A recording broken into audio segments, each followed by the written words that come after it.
కానీ ఎప్పుడు లేని విధంగా కల్చర్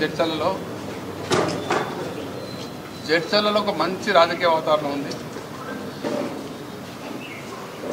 ఎప్పుడు కూడా ఏ రాజకీయ నాయకులు ఒకరికొకరు పర్సనల్గా కానీ ఇంకొకరికి కానీ మాట్లాడుకున్న దాఖలాలు లేవు. మ్యాక్సిమం ఎంత చేయాలంత చేసినాం. సరే, ప్రజలు ఆలోచన విధానం మారింది.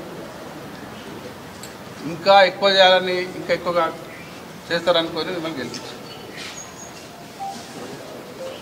గెలిచిన తర్వాత అయిపోయింది. రాజకీయాలు వదిలిపెట్టి అభివృద్ధి కార్యక్రమం పడాలి, ప్రజాసేవలు పనిచేయాలి, మంచి పేరు తెచ్చుకోవాలి. ఇంతకుముందు చేసిన కూడా ఎక్కువ పని చేసి చూపించాలి. దాంతో ఆటోమేటిక్ ప్రజలు చెప్తారు. కానీ ఇక్కడ ఏం జరుగుతుందంటే, గతంలో ఈ జడ్చాల కాలం ఎప్పుడు జరగలే. పొద్దున్న చేసి గెలిచినోడు ఓడిపోయిన వాడి గురించి మాట్లాడుతున్నారా? రోజు నా గురించి తలవని దినం లేదు, మాట్లాడడం లేదు. ఆయన ఏమనుకుంటా అంటే, నన్ను బద్నాం చేసి ఆయన మంచోడు అనిపించుకోవడానికి ప్రయత్నం చేస్తాను. నేను అనుదిరెడ్డి గారి ఇతో పలుకుతా ఉన్నా. ఒకరిని బద్నాం చేసి నువ్వు మంచిగా అనిపించుకోడు కాదు, నువ్వు మంచితనం చేసి ప్రజలు మంచిపోయించు. అకాల వర్షాలు, భయంకరంగా వర్షం పడ్డది, అతలాకుతుంది టౌన్ అంతా. ఇళ్ళకి నీళ్ళు వచ్చినాయి, కొన్ని దగ్గర గోడలు కూలిపోయినాయి, కొన్ని దగ్గర అవస్థలు పడుతున్నారు. అది వదిలిపెట్టి బీహార్ యాత్రలాకి వచ్చి, సరే ఇంక నేను రాజకీయాలు మాట్లాడుకోదలుచుకున్నాను. ఓన్లీ ఆయన మాటలకు సమాధానం చేయదలుచుకున్నా. ఊర చెరువు కట్ట మీద మాట్లాడుతాడు లక్ష్మణరెడ్డి, ఆ లేఅవుట్ లక్ష్మణరెడ్డి. ఆ లేఅవుట్ మీ గవర్నమెంట్ నా టైంలో కాలే. ఊర చెరువులా ఈ 10 సంవత్సరాలు మా గవర్నమెంట్ కాలే. అంతకుముందు ఎప్పుడో కాంగ్రెస్ గవర్నమెంట్ అయింది ఆ లేఅవుట్. మరి అప్పుడే పర్మిషన్ ఇచ్చారు. తర్వాత ఏం జరిగింది చూడాలి. SEZ ఇవాళ జడ్చల ఇంత బ్రహ్మాండంగా అభివృద్ధి అయింది. వేలాది మందికి ఉపాధి అవకాశాలు లభించినాయంటే ఆ SEZతోనే. ఎన్నో బిజినెస్లు నడుస్తున్నాయి. అప్పుడు ఆ SEZ కూడా గత ప్రభుత్వంలో తెలంగాణ మూవ్మెంట్ స్టార్ట్ అయినప్పుడు అప్పుడున్న ప్రభుత్వం, తెలుగుదేశం ప్రభుత్వం అనౌన్స్ చేసి వదిలిపెట్టేసాను. నేను ఎమ్మెల్యే అయిన తర్వాత దాన్ని ల్యాండ్ అక్విజిషన్ కంప్లీట్ చేసి SEZ రావడానికి పూర్తి సహకారం అందించడం జరిగింది. అప్పుడు ల్యాండ్ అక్విజిషన్ కాకంటే ముందు ల్యాండ్ అక్విజిషన్ కాలేదు, దీన్ని షిఫ్ట్ చేద్దామని అప్పుడున్న బొత్స సత్యనారాయణ గారు పరిశ్రమల మంత్రి ఉండే, అప్పుడు ఆయనకి ఎవరు ప్రపోజల్ పెట్టిండు. నేను ఎమ్మెల్యేగా ఇదే మల్లరవి గారిని తీసుకెళ్ళి ఇద్దరు కలిసి బొత్స సత్యనారాయణ గారి దగ్గర వెళ్ళి ఆ SEZ ఖమ్మం షిఫ్ట్ కావద్దు, ఇక్కడే ఉంచాలని చెప్పి దాన్ని ఇక్కడే మేము ల్యాండ్ అక్విజిషన్ చేపిస్తామని చెప్పేసి అక్కడ అందరితో మాట్లాడి, రైతులతో మాట్లాడి అందరికీ కన్విన్స్ చేసి ల్యాండ్ అక్విజిషన్ చేపించి ఆ ఇండస్ట్రీ రావడానికి పనిచేయడం జరిగింది. పోజులు వేస్తే నిధులు కూడా కబ్జాలు మాట్లాడతారా? ఈ అర్థంగా కబ్జాలు. అసలు కబ్జా అంటే ఏంది? ప్రభుత్వ స్థలము, రోడ్లో, పార్కులో ఎవరైనా ప్రైవేట్ వ్యక్తులు దాన్ని ఆక్యుపై చేసి దాన్ని కబ్జా అంటాం. నాకు తెలిసి మా ప్రభుత్వంలో అయితే కబ్జా చేసినట్టు ఎక్కడ నాకు కనిపించలేదు. ఎక్కడైనా కనిపించుంటే దాన్ని ఉంటే యాక్షన్ తీసుకుందాం. నేను ఏమంటే ఈ కబ్జాల మీద మరోసారి మాట్లాడకుండా ఆల్ పార్టీ కమిటీ ఇద్దాం. టీఆర్ఎస్ నుంచి ఇద్దరిని ఇస్తాం, కాంగ్రెస్ వాళ్ళు ఇద్దరిని, బీజేపీకి వాళ్ళు ఇద్దరిని, మీడియాకి వెళ్ళి ఇద్దరు ఉంటారు, స్వచ్ఛంద సంస్థలకు వెళ్ళి ఇద్దరు ఉంటారు. అందరు కలిసి ఈ టౌన్లో ఈ 10 ఏళ్ళు ఏం కబ్జా అని, అంతకుముందు 10 ఏళ్ళు ఏం కబ్జా అని మొత్తం ఎంక్వైరీ చేయాలి. మా టైంలో ఇట్లా అంతకంటే ముందు లాగా కబ్జాలు అయ్యింటే, ఏ ప్రభుత్వ స్థలం కానీ 10% స్థలం కానీ ఏదన్నా మా వాళ్ళు ఎవరైనా ఎక్కడన్నా చేసి ఉంటే నేను దేనికైనా సిద్ధంగా ఉన్నాను. అట్లే నిజంగానే ఎవరైనా చేసి ఉంటే చూపియండి, బాధతో వాళ్ళ మీద యాక్షన్ తీసుకుందాం, దాన్ని వాపసు తీసుకుందాం, నివారణ చేద్దాం. అంటే ఈ కబ్జా అనే మనుషులకి 6 నెలల నుంచి ఆడ మట్టి కొట్టి కబ్జా పెట్టి మొత్తం శ్మశానాలు వీకి రేకులు కడుతుంటే కనిపించలేదా? అవన్నీ చేపించి చేయనిచ్చి ఎంక్వైరీ చేసి తెలుస్తుంది ఎవరు చేసిండ్రు, ఎవరు చేసిండ్రు అనేది. అది కూడా ఈ కమిటీ అది కూడా ఎంక్వైరీ చేయాలి. అది ఎవరు చేసిండ్రు, ఎవరు మట్టి కొట్టిరు, ఎవరు టిప్పలు వచ్చినాయి, అది కబ్జా అంటారు. మా టైంలో ఎప్పుడు కూడా ఎక్కడ 10 ఏళ్ళు ఇక్కడ కబ్జా, చెరువు కబ్జా జరగలే, గుళ్ళు దవ్వలే, గుట్ట మీద గుడి అంతా కాదు చేస్తుంది, దాన్ని వేరే మాట్లాడుతారు.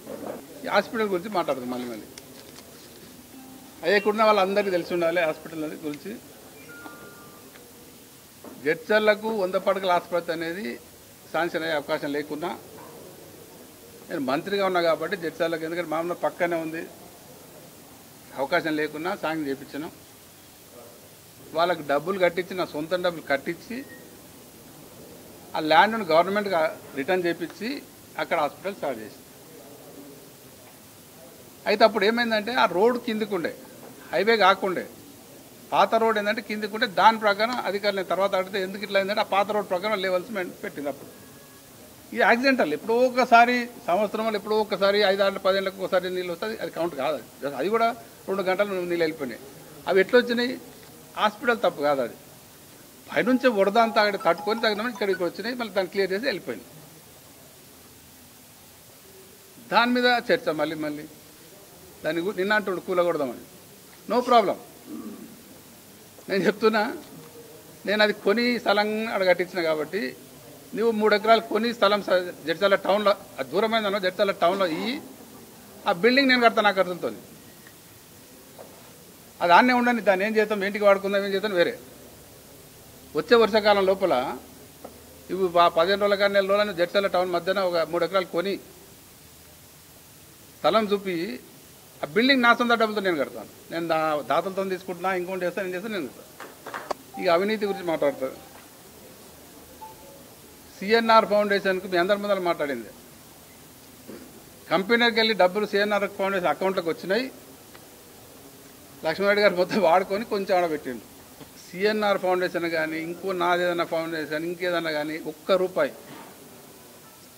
ఇసిజెడ్కి వెళ్ళి కానీ ఇంకోటి నుంచి కానీ ₹1 వచ్చి ఉంటే నేను మొత్తం రాజకీయాలు వదిలిపెట్టి ఆయన వెంబడి ఉండి, ఆయన 30 ఏళ్ళ రాజకీయం చేస్తే నేను బతుకున్న వాళ్ళు ఆయన వెంబడి రాజకీయం ఆయన వెంబడి ఉంటాను. ఆయన మళ్ళీ పోటీ కూడా చేయరు. అది నిరూపించకుంటే ఆయన ఏం చేస్తాడు మరి? ముక్కు భూమికి రాస్తాడా, కొన్నిసారి చెప్తాడా, రాజీనామా చేస్తాడు. ₹1 ఇప్పటి వరకు మీకు అందరూ తెలిసి ఉండాలి. ఎస్సీజెడ్ ఏర్పడ ఇన్నేళ్ళు అయింది, ఎక్కడ కూడా ₹1 తీసుకోవాలి.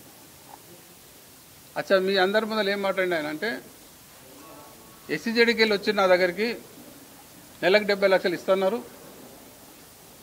నేను వేరే స్కూళ్ళకు దానికి ఏమని చెప్పినా దానికి పెట్టిస్తా అన్నాడు. మరి 9 నెలల నెలకు 70 అంటే ఎంత?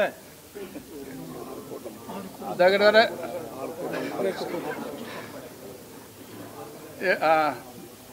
6 కోట్ల. మరి 6 కోట్ల రూపాయలు ఏ స్వచ్ఛంద కార్యక్రమాలు జరిగినాయి చూపించాలి, లేకుంటే నువ్వు తిని ఉండాలి. నేను ఈ బాలనగర్ గంగాపూర్ రోడ్డు 56 కోట్లతోని వేయడానికి శాంక్షన్ చెప్పించడం, టెండర్ అయిపోయింది, పని స్టార్ట్ అయింది. అయిపోయిన టెండర్ అగ్రిమెంట్, ఎలక్షన్ వచ్చినాయి కానీ అగ్రిమెంట్ కాకుండా దాన్ని క్యాన్సిల్ చేయించి రీటెండర్ పిలిపించండి, ఎవరో వేరే వాళ్ళకి ఇప్పించాడు. ఆయన ఏమన్నాడంటే అది ఫేక్, అప్పుడు శాంక్షనే కాలే, నేనే శాంక్షన్ చేపించి అన్నాడు. మరి నీ గవర్నమెంట్లో వచ్చినాక, ఈ గవర్నమెంట్ వచ్చినాక ఆర్డర్ శాంక్షన్ అయిన నాకు జీవో కాపీ ఉంటే, ఇంతకుముందు చెప్పినా కదా, నా అకౌంట్కి డబ్బులు వచ్చుంటే కానీ ఇది నువ్వు చూపిస్తే కానీ నేను దేనికైనా సిద్ధంగా ఉన్నా. వారం రోజులు టైం ఇస్తాం, మళ్ళీ వారం సరిగ్గా సండే అని ఇటు కూర్చుందాం. అవన్నీ చూపిస్తే నేను ఇన్ని రాజీనామా మొత్తం పాలసీలు వదిలిపెట్టి కాంగ్రెస్లో జాయిన్ అవుతాం, మేము పనిచేస్తాం, రోడ్డు మీద వచ్చి ముక్కు భూమి అంటే వద్దాం. ఆ లోపల ప్రూఫ్స్ చేయాలి. ఏ బ్యాంకులో నా డబ్బు, నా అకౌంట్లో డబ్బులు పడ్డాయి, నా ఫౌండేషన్ కావచ్చు, సిఎన్ఆర్ ఫౌండేషన్ కావచ్చు, ఇంకేనా. ఈ GO copy, Balanagar Gangapur road GO copy, కొత్త ఈ గవర్నమెంట్ వచ్చిన జీవో కాపీ,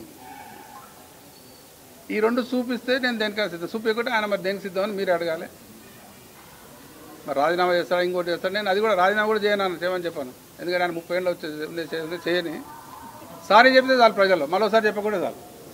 అంటే నల్లమట్టి అమ్ముకోవడం అంటారు. అరే ఈ నల్లమట్టి ఇది అమ్ముడింది అయ్యా, మీ అందరు తెలిసి ఉండాలి. నల్లమట్టి సబ్జెక్ట్ ఏంటంటే,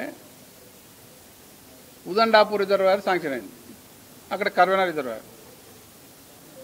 ఆ బండ్ నిర్మాణం చేయాలంటే మధ్యన CO2 అని ఉంటుంది, ఆ పక్క ఈ పక్క మట్టి ఉంటుంది, మధ్యన నల్ల మట్టి నింపాలి. ఎందుకంటే సీపేజ్ కాకుండా ఆ నల్ల మట్టి నింపాలంటే చెరువులోకి వెళ్ళి తీసుకొని నల్ల మట్టి నింపాలి. అది కాంట్రాక్టర్ టెండర్లే అది ఉంటాయి అవన్నీ. ఆ కాంట్రాక్టర్ ఊరులోకి పోయి నల్ల మట్టి కొట్టుకున్నారు, కొన్ని గ్రామాలు ఏదైనా ఊరోళ్ళు అందరు కలిసి మరి మట్టి కొట్టుకుంటావు అంటే ఊరికేమన్నా అంటే ఊరికేమన్నా ఇస్తా గుడికి ఇస్తా బడికి నేను అమౌంట్ ఇస్తే వాళ్ళు గుడి బడో కట్టుకున్నాం. దాంట్లో ఎవరికి ఏం సంబంధం? ఏ ఊరు ఆ ఊరిలో చేసుకున్నారు. మరి ఇప్పుడు రేపు నువ్వు ప్రాజెక్ట్ స్టార్ట్ చేస్తే మళ్ళీ నల్లమట్టి కావాలి. మరి అంటే కాదని రాజకీయం. నల్లమట్టి అమ్ముకున్న ఏడ నల్లమట్టి అమ్ముకుని ఎవరు అమ్ముకున్నారు? అయ్యవారిపల్లె ఇసుక సంబంధించి గతంలో ఎవరో కాంట్రాక్టర్ ఎవరు వచ్చి అక్కడ ఇసుక రీచ్లో కుప్పలు వేసినట్టు ఊళ్ళంతా గడబడేస్తే నా దృష్టికి వస్తే నేను ఎంబడే మాట్లాడి నేను ఆపించాను. మీకు అందరు తెలిసి ఉండే ఆ టైంలో కలెక్టర్ ఆర్డర్ ఇచ్చిండ్రు, గవర్నమెంట్ వర్క్స్కు ఇసుక డంప్ ఉన్నాయి కాబట్టి తీసుకుపోవాలని ఆర్డర్ ఇచ్చిండు. అప్పుడు మళ్ళీ రైతులంతా మాట్లాడి నాకు ఫోన్ చేస్తే నేను కలెక్టర్తో మాట్లాడి ఆ ఆర్డర్ ఆపించి ఇసుక బంద్ చేయించి నా టైంలో ఒక్క ట్రాక్టర్ కూడా ఇసుక పోలే. ఇప్పటి వరకు నా రాజకీయ జీవితంలో ₹1 అవినీతి జరగలే, చేయలే. నేను 4 సంవత్సరాలు ఆరోగ్య శాఖ మంత్రిగా ఉంటే ₹1 వరకు తీసుకోలే.